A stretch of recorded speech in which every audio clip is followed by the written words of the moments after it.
Hi everybody, this is TheHande Mäkinen and doing another Captain N episode commentary. This time we're in Season 2 and the episode is Quest for the Potion of Power, and I'll of course be giving some information about the show, the games, and everything Captain N related really. Um, so Season 2 of Captain N was in 1990, and that was also um, uh, the Super Mario cartoon was headed towards its third season, and what happened was the network that was airing them wanted to unite Captain N and Super Mario Brothers Super Show into one program block, and of course Super Mario Brothers 3 was appearing that year, so they completely revamped the Mario cartoon into the adventures of Super Mario Brothers 3, and showed it as a part of the same program block with the second season of Captain N. Now, what of course inevitably happened was that of course they lost the live action segments, and they also lost the Legend of Zelda cartoon, which had been airing on Fridays on Super Mario Brothers Super Show. And I guess DIC liked Zelda so much that they didn't want to throw them away. Oh, by the way, here's a new character, Game Boy. He was introduced at the very first episode of season 2. This is the third episode. So, and Game Boy, of course, voiced by Frank Welker, the voice acting whiz, known for many voices. But now they saw kind of an opportunity. The reason Mario, of course, doesn't appear on Captain N is, of course, because he had his own show. But now that Link and Zelda no longer had their own cartoon, um, and here we have Zelda already making her entrance, they decided that this would be an opportunity to get Link and Zelda back into the cartoon business, so to speak, in Captain N. And of course, that's a very natural transition. You'll notice that the art style has changed considerably, and that's just because Captain N had a different art style, art direction from the Zelda cartoon. But you'll notice that Zelda's voice, and in fact the voices of all the returning Zelda characters, Zelda, Link, and Ganon, are the same as those in the Legend of Zelda cartoon. So we have Cindy Preston as Zelda, Jonathan Potts as Link, and Len Carlson as Ganon at the very end of the episode. But it seems like either they were distancing themselves from the Zelda cartoon, or maybe because they didn't share the same scriptwriters. I'm not sure. I think these shows all did share the same scriptwriters, but for whatever reason, you will not be hearing Link saying, "Well, excuse me, princess," which is a bit of a downer for me personally because I like the Zelda cartoons. I reviewed all 13 episodes. There's a video of that on my channel if you haven't seen it. And this was, of course, lampooning on Zelda 2 Adventure of Link, which I don't remember which year that game came out. I think 89. It had to have been 89 because the first game was, I mean, the first series. And here we have Link and his amazing 1980s mullet. Uh, I do like the art style of this. I prefer, cartoon-wise, I prefer the Legend of Zelda cartoon, and it's just because they made Link and Zelda much more serious for this cartoon, which I think removed slightly from the comedy aspect of Zelda, which is something I like. But the art style is really nice. I'm not complaining. Zelda looks pretty damn awesome. This is something I don't like about the show. You'll notice only Game Boy accompanied Captain N to Hyrule, and I think that's something I hate about season 2 of Captain N, is that the N team doesn't go out as a team as often. Oh, this is one thing I do think is better. Link's sword is definitely more respectable in this version. Um, but you see that more and more it's Captain N and Game Boy, um, and the N team not N team as a team really doesn't appear that a lot. Well, a lot, but not that they don't appear at all. They do appear a little bit, but there's not that same kind of focus on single characters from the N team. I mean, Kid Icarus gets his own sort of a standalone episode, or episode that kind of focuses more on Kid Icarus later in the season, as do actually King Hippo and Eggplant Wizard. And Zelda and Link, they appear in 4 episodes in season 2. This one, Also in Once Upon a Time Machine, I'm going to do a commentary on that. Having a Ball, I'm not going to do a commentary on that, but that's an episode worth seeing just because it's the first time, I believe, ever that on television screen. I always notice that Trash Can looks very modern for Hyrule. But, yeah, Having a Ball, interesting because I think it's the first time ever that all three pieces of the Triforce were seen, and it was in a Captain N episode. Who'd have thought?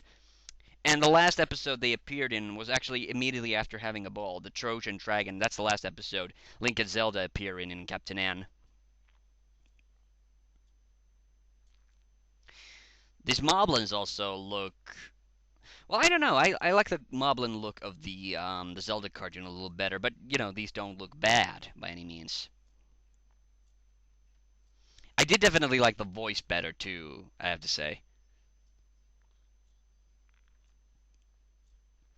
Game Boy is a character that splits opinions. Some people like him. A lot of people, I think, didn't really like him because because he's such an obvious product placement. I mean, this whole thing is an obvious product placement, but I think Game Boy, just because of how blatantly he was kind of thrown in, especially also because the episode following this, and I'm gonna probably do a commentary on that. Yeah, I am. The trouble with Tetris, of course, obviously lampooning on the popularity of a certain video game called Tetris, and one thing I do miss is that Captain N, and if you listen very carefully to some of the episodes in season one, you will notice that they actually recycle some music. I actually pointed it out before. They actually recycled a lot of, or occasionally they recycled music from Super Mario Brothers Super Show for that show as well, and that's because it was the same composer for all these cartoons. The Legend Super Mario Brothers Super Show, The Legend of Zelda, of course, that was one program, but but Shuki Levi basically was doing the sort of well, they took the music from the games in Captain N, and they did that also with Mario, and they also did that with Zelda.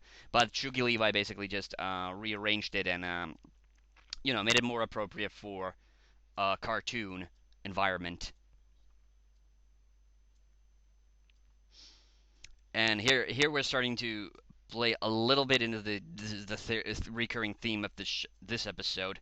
Hasn't really showed up yet, but it's soon to because Link. I was talking over the scene, but earlier Link was saying like he injured himself and and yeah, and it sparked some jealousy.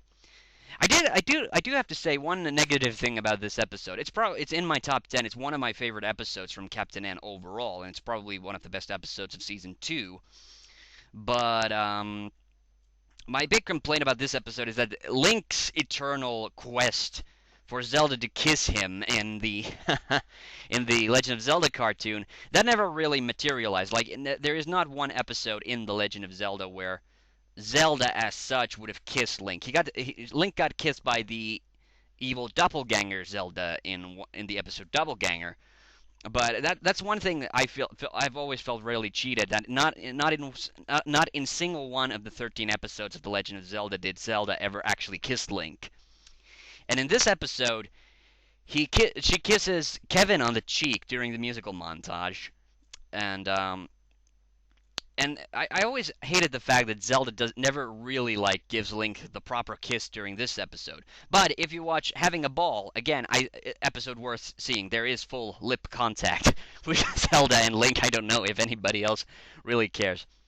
Supposedly these are all actual Zelda characters. I thought, what was it, Stalfos he was fighting? Not about this hammer guy. He might be a Goriah. Oh, this is the moment I was talking about.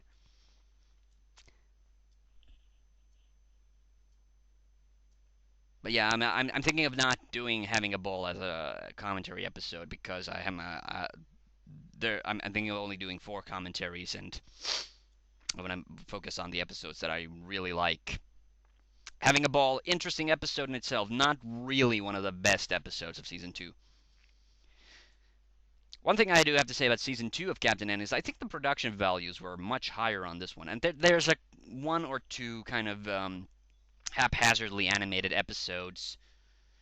But overall, there's not that same like if you see an episode like from season one, Three Men and a Dragon is a good example where the animation quality just is really erratic. It's just all over the place. And then a really horribly animated episode, which I talked about, was In Search of the King, which would have otherwise been an awesome episode story wise, but animation wise, it's horrible. Horsehead. This is an actual Zelda character, but they also gave him the body of a horse and not just the head like in the game. In the game, he's just a tall guy with a horse's head. Here, he's kind of like a centaur. And that spike ball thingy, what is that, a morning star? I don't know, medieval weaponry. Oh, by the way, that moment was exactly the same as in Ocarina of Time, except it was done in Captain N first.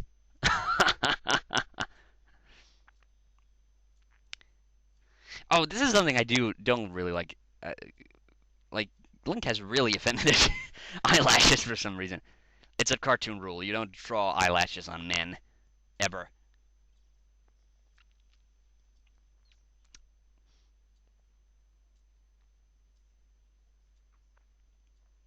What is he talking about? What's he talking about? I'm going to skip on the Mega Man episode of this season, though. That Mega Man episode, which ironically is also the California Games episode. If you don't know what I'm talking about, yeah, look at a video by me called Commodore 64, and you'll get what I'm talking about. If you've played California Games, I think you should also understand what I'm talking about. And here we see Link's jealousy. Sorry, I don't know what the hell I'm talking about anymore. Jealousy is starting to push through a little bit.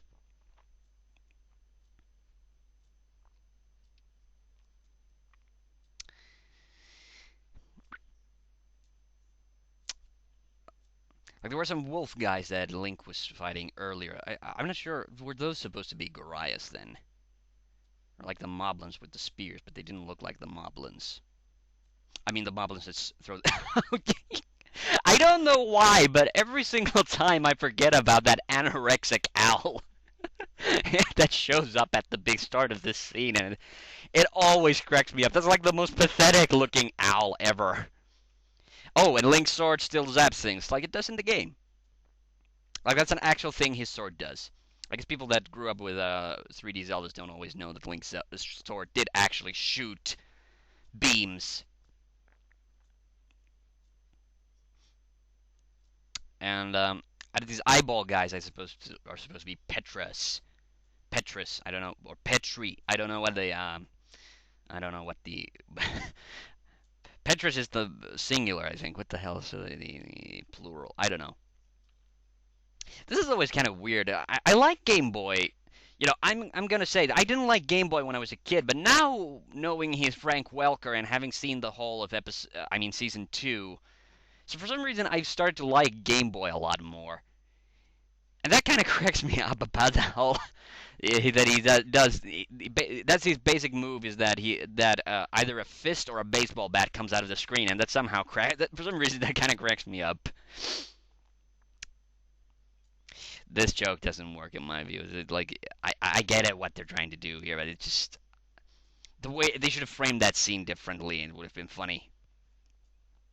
But I love King Hippo and Eggplant Wizard. They're two of my favorite characters on the show. Definitely.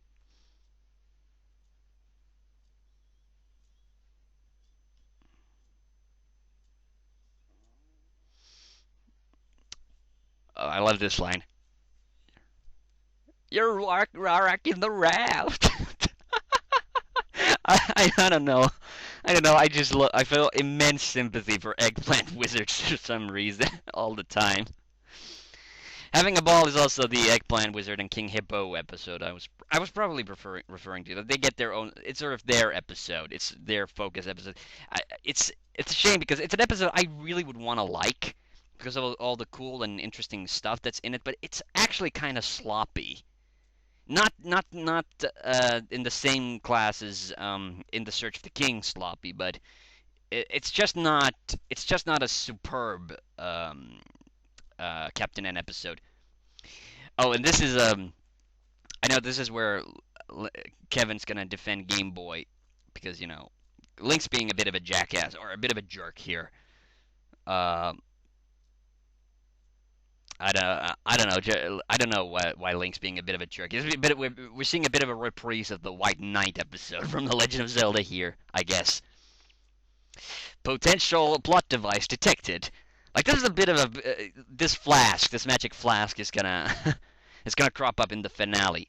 That's the only thing I don't like about this episode. I know I mentioned probably another thing that I don't like about this episode, but I really like this episode. Like this is like the a legit awesome Zelda episode.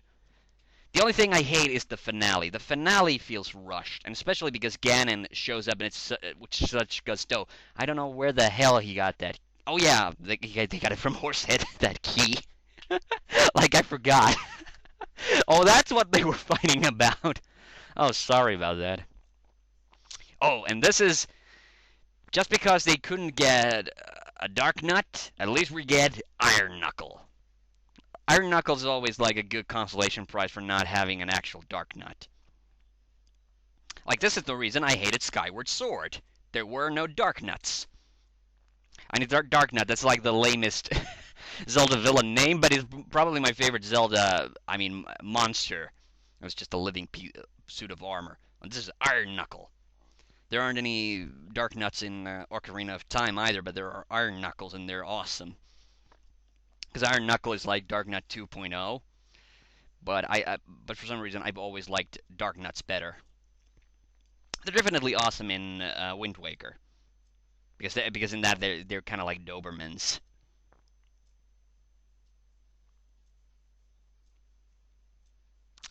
And what other Zelda monsters? I was talking about how this game is so true to Zelda 2, and all of a sudden I can't pick out a single Zelda monster in it. Like that giant suit of armor. It could have been an Armus. It could have been whatever. It might have been Doof, the royal wizard's failed experiment. That's where it went. Oh yeah, that's another thing. That's the third or ninth thing I don't like about this episode. But that's the fact that they brought back. Okay, they brought back Zelda. They brought back Link, and I love that. I love the fact that we have Captain N and well, excuse me, Princess in the same episode. But the thing that pisses me off is that there's no Sprite and no King Harkinian. Like those were the two of my favorite characters in the Zelda cartoon. This I like. This I like. They unite their forces to take down Iron Knuckle. This makes sense to me. Critical hit. And you're dead.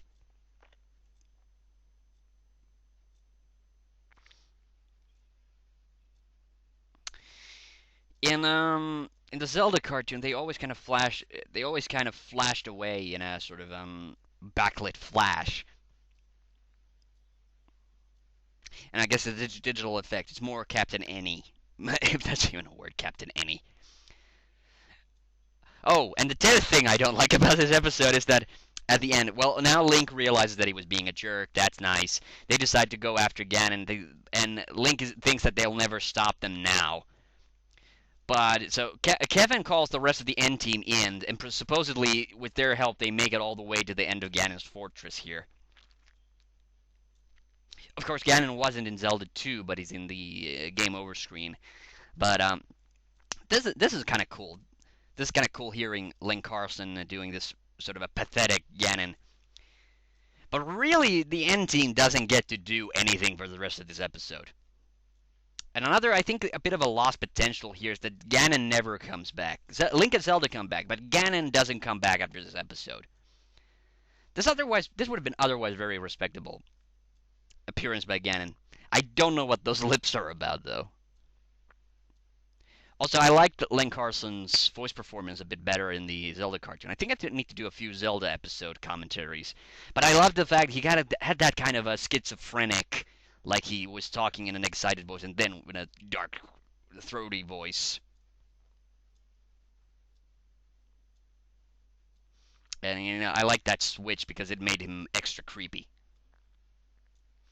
And this is like the weirdest little epiphany that these characters have, that all of a sudden, oh, by the way, that completely random magic bottle you picked up like halfway into the episode, we're gonna use this to beat the bad guy. But this I like. This I like the fact that Ganon just immediately double crosses Mother Brain. Because this is why I think Ganon would have made it an awesome, like, recurring villain. Because we see Mother Brain used so much in season 1 and 2, and there aren't a lot of one-off appearances by other villains. I mean, the big game is sort of like a Dr. Wily episode, and Once Upon a Time Machine doesn't have Mother Brain, which is kind of nice. But generally speaking, there's not a lot. Germ Wars is another one. That's probably going to be one of my 4 episodes that I'm going to make a commentary out of. Like this I hate, and he just conveniently he picks up and flies the bad guys away. Like I think this is something that they struggle with because they can't just outright kill the bad guys. So they always just get blown away or something like that. Well, he did get okay. So Zelda did give Link a little peck on the cheek here, but she does give him a proper kiss in having a ball. So that's been this episode. I hope you enjoyed it, and I hope you found my commentary of it at least entertaining, if not at all informative. I'm TheHande, and see you on the next one.